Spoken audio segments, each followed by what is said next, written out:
I'm Gretchen Walsh. And I'm Alex Walsh. Welcome back to our third episode of our new podcast, Kicking It with the Walsh Sisters. Today, we are joined by a very special guest. You all may know her as the youngest member of Team USA back at the Tokyo 2021 Olympics and a silver medalist at the Paris Olympics in the 400 IM. But we know her as a teammate and dear, dear friend, Miss Katie Grimes. Thanks for having me. We're so excited. Katie, hi. Hi. We saw you this morning at practice, and now we are here at our little filming studio, and we're so excited to have you. So you are new to our team. As a first year, Gretchen and I we're fifth year and fourth year, and now we've just most recently completed our NCAA eligibility, but you have 3 more years left. And you know, you're in a little bit of a unique situation. You came in January. So I was just wondering if you could talk to us a little bit about what that transition was like from your club team in Las Vegas, moving across the country essentially to Charlottesville, Virginia, and just, you know, how's that been and how have you been taking steps to manage that pretty difficult transition? Yeah, that's a good question. Like you said, my situation was like a little bit unique, but I think one thing that really helped was already knowing both you guys and like 3 other girls on the team, which some people can go into it like not knowing anybody. And so I feel like having friends on the team already definitely helped. But coming in, being like the only first year, I was like, I'm really gonna have to put myself out there.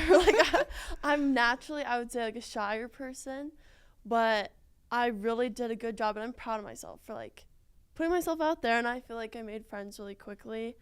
And moving across the country definitely wasn't something I was expecting I was gonna do. Like I thought I was gonna stay on the West Coast, best coast, but no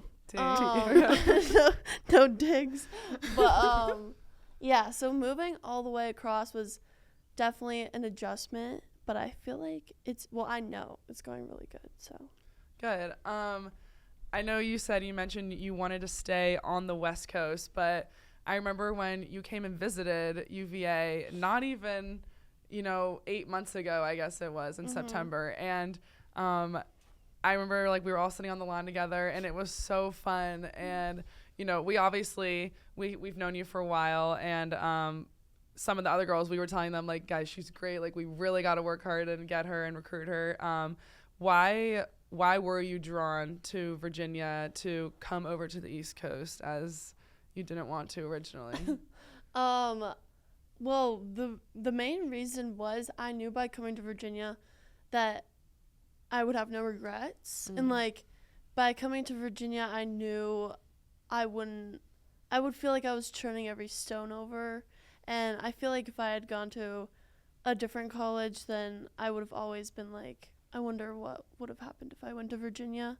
But I took a trip so late because early in the recruiting process, I just counted it out because I was like, it's too far away. Even though I know like it was the top school in the country, and I was like, it's just too far away. I don't know if I'm going to work well with the training, but I obviously talked to Todd and was like, he just told me, you're going to swim the fastest you've ever swam because you're going to be happy. And I was like, okay, well, I've not ever been there. Like, I don't really know the rest of the team.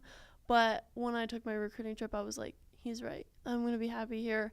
And I know that, like, regardless of the training, like, it's going to make me better. So I think that was the change. Yeah. What has been, like, the most rewarding part of being a Virginia Cavalier, would you say? There's too many. But I think that's a good question.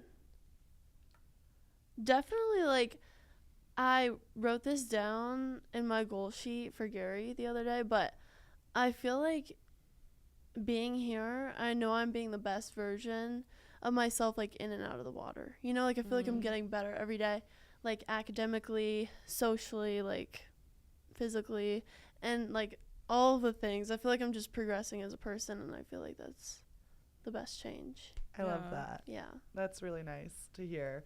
But like you said, we obviously already knew you had a relationship, had a friendship with you before you actually arrived on grounds. And Alex probably knew you first, as you guys were both on Team USA back in 2021 at the Tokyo Olympics, and you were the youngest one on that team. Can you kind of describe what that experience was like, being the youngest, how it felt? I know it was a little different with COVID, but just walk us through that journey. Yeah. It's like such a crazy like memory I have of that trip because, well, first of all, I was literally 15, which like still flabbergasts me because I'm like, I just can't like fathom my younger self like going and doing that. And the reason why it was like such a blur was because I wasn't expecting to make it and like did not have that on my radar. And I had never been out of the country, never been on a national team trip, a junior team trip, anything. And so just like making that team, it just all came so quick. And I feel like it kind of really just like, I know it happened for a reason. And if I didn't like have that experience at that age, I feel like where I would be in my career right now would be so different. Like, even just like that little thing just set me up in such a big way, and I feel like I learned a lot from that and matured at like a younger age. And so I'm definitely grateful for that because I got to meet like a lot of cool people like you, and that just like gave me good relationships that I could like count on in life, and I feel like that's what it's all about. So yeah, I would definitely say like that would have been so hard not having had national junior team camp trips, whatever, because I feel like throughout my career I've always like leaned back on those friendships, but like luckily like you kind of just joined in on that, like you skipped it and then you became a part of it anyways. So I think that's really cool. And I just also can't fathom the fact that you were literally 15, like as a 21-year-old Olympic rookie, like that was nerve-wracking enough. That was scary enough, you know, a lot of pressure. I feel like our experiences probably looked really, really different. But in a way, maybe like being younger, do you think that kind of helped take the pressure off in a sense? Because you were like, I didn't think I was going to make it. Here I am. Like now I just get to like have fun and show off. Definitely. Like I remember just like, obviously I didn't have this goal at Olympic trials of being like, I'm gonna make the Olympic team, but once I made the Olympic team I was like, wait, now like I have to get a medal. Like I automatically like leveled up my aspirations, and I feel like that kind of took the joy out of the Olympics for me the first time, because I just wanted to like keep striving and like get to the next thing instead of just being like, wait, this is so cool. And I remember at the time, just, like, people were making a lot of comparisons between, like, me and Katie Ledecky, because she made the team at 15 and, like, then ended up winning gold. And I was like, I remember I was walking. You're like, I gotta do that bar is set high. Yeah, exactly. And it didn't make it. It didn't help that, like, literally love Allison Schmidt. Like, love her. But one day we were walking to the bus in the village, and I remember this so clearly, but she was like, Katie, like, this was before my 800, she was like, I'm getting Ledecky 2012 vibes. And I was like, wait, I was like, hold on, like, I'm just trying to make it to finals. I'm not getting those vibes yet. Yeah, I know. But yeah, and then once I had like a great prelims, made it into finals, I was seated second, and I was like, yes, like this could be so good. And it just, I ended up missing it, and I was like regretting that I didn't like enjoy it more in the moment, and like didn't soak up the fact that I was just even there, you know? Yeah. But I feel like the pressure, everyone says, and it's so true, but pressure is a privilege, and I just like lost sight of that in the moment. So yeah. It's hard to be present in those moments, but I agree, like that is something I've learned over my career, is like every time I'm like walking away unhappy from a race, I'm like, wait a second. Yeah.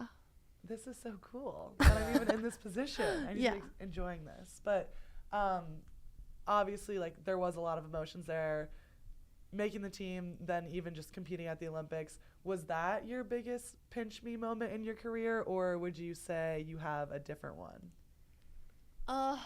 That's a good question.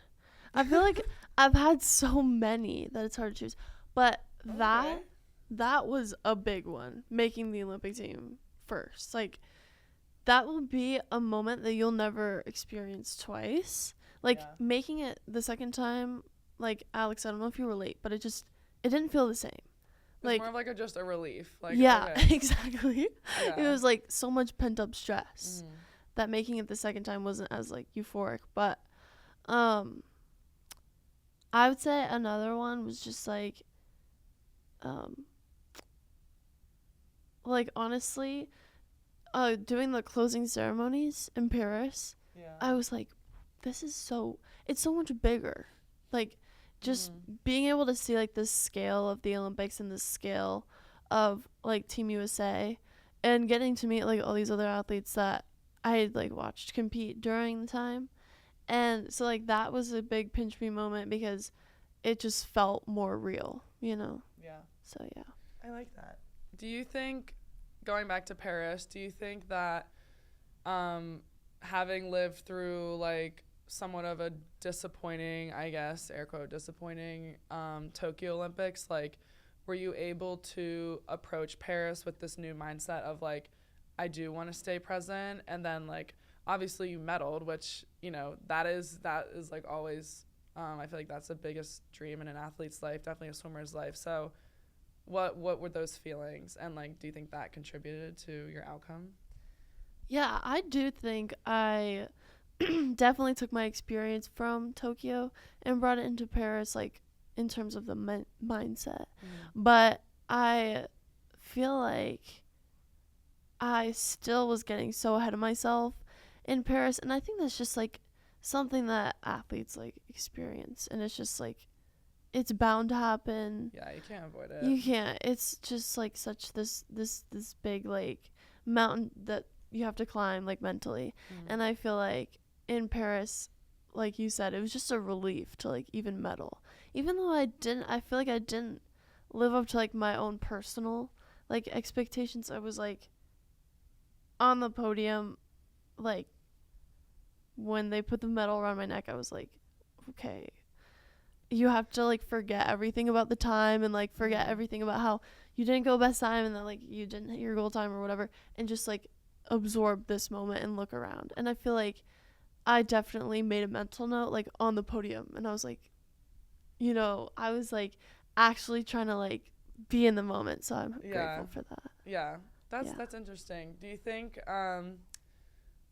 like, was Paris your favorite national team you've been on? I know that how many is there now? 4, I guess, from the Olympics.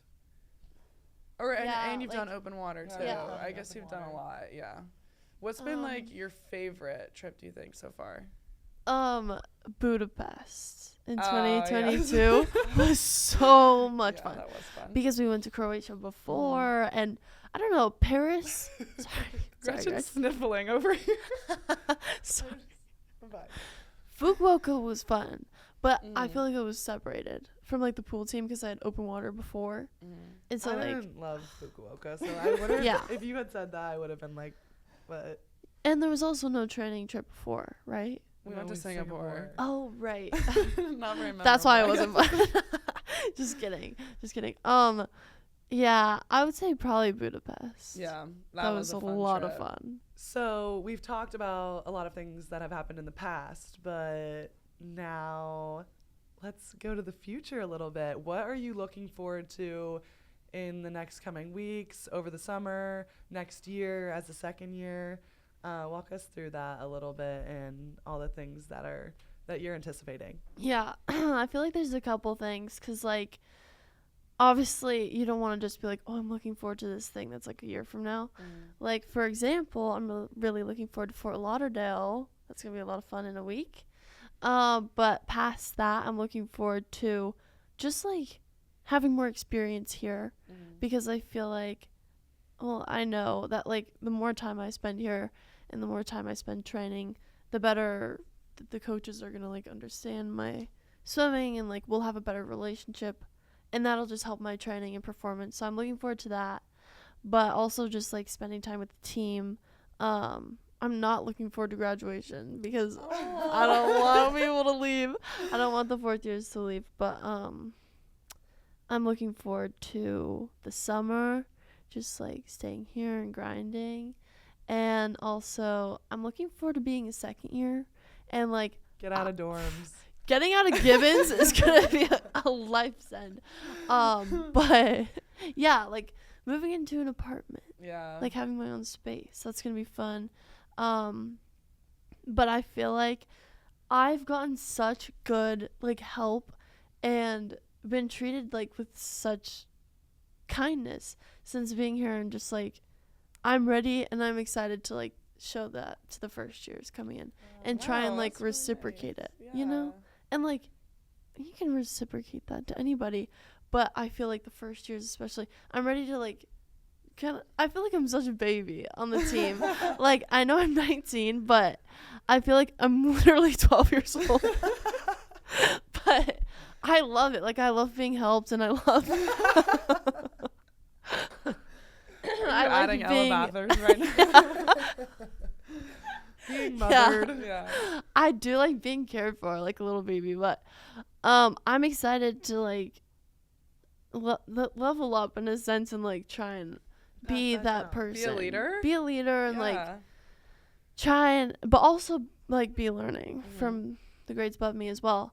And just like really taking in the environment. But I'm just excited for the next 4 years or 3 years in general.